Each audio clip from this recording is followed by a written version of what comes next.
All right, good morning, my early birds. Yes, I did wake up like this. No, I'm just joking. This is Brandon Gill, your favorite self-published author, the peacemaker, the queen, motivational speaker, motivator to you, whatever you need me to do or be. I am, and I am, and it is. It is Sunday morning, and I am up way earlier than I normally would be on a Sunday. I think it is August the 4th. I don't even keep up with the days. But anyway, this morning I wanted to do a video about how people say black women are crazy. So I'm not being racist or anything. I have nothing against anybody who's in a biracial relationship. That's good for you. If you love your partner, you love your partner. And love has no color, it has no shade, it has nothing except the demand of the heart. But I have to talk about this because it's getting on my nerves. And what it is that black women, African American women, from my experience, get a rap for being a little bit too eccentric. That's the way I'm going to say it. Eccentric. And I'm going to stop for a second because I want to say this to all of you all who watch. I don't do my videos for attention. I do my videos because my purpose in life is I'm a philosopher. My purpose in life is to sit on my soapbox and share my experiences and say what's real. So here we go. They say that black women are crazy.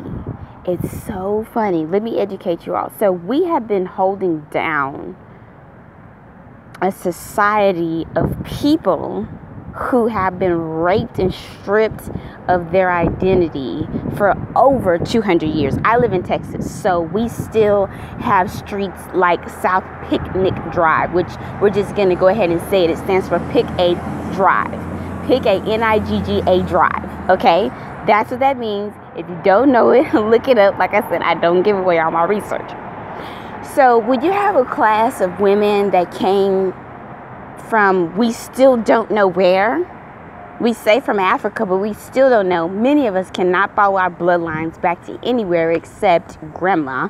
And she doesn't even remember higher than that because her mother was probably beat by her father because of what they were going through.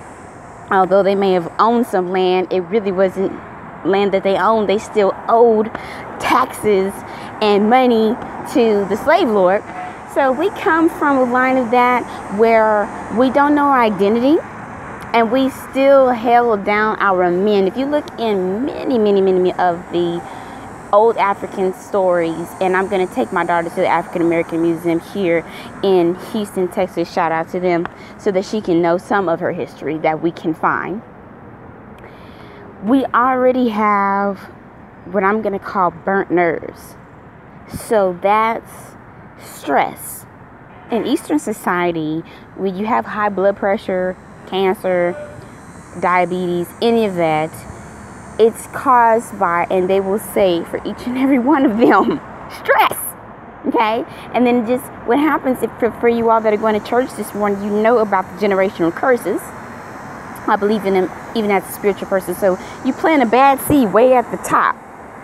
And then it rolls and rolls and rolls and rolls and rolls and rolls and rolls and rolls down. And I would say this as a person who's actually branching out to deal with the generational curse that doesn't really exist. It's a mind trip that's been put on African American men and women for years and years. And we're not going to sit here and act like it's not true. I'm not being racist. I love all my people. All my people. Black is the original man, though. So I'm just saying, when you don't know your identity and you've been holding down and trying to be the helpmate. So I had to pause because I'm getting my oil done. But anyways, I believe I left off on the helpmate portion. You have to be a helpmate to that type of demographic for so long. And then we finally get to a state where we can progress. You know, we have a black president that gives some of us some hope.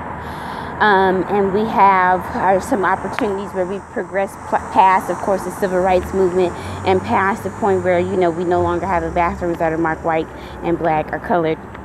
And, you know, we can get some jobs, but you still have that kind of slave plantation mentality even inside of some of these jobs that we're getting these days. It's really tough. And a lot of these black women end up taking care of these babies by themselves, and they end up doing a lot on their own. So that's something to consider. I gotta do part 2 because I'm running out of time.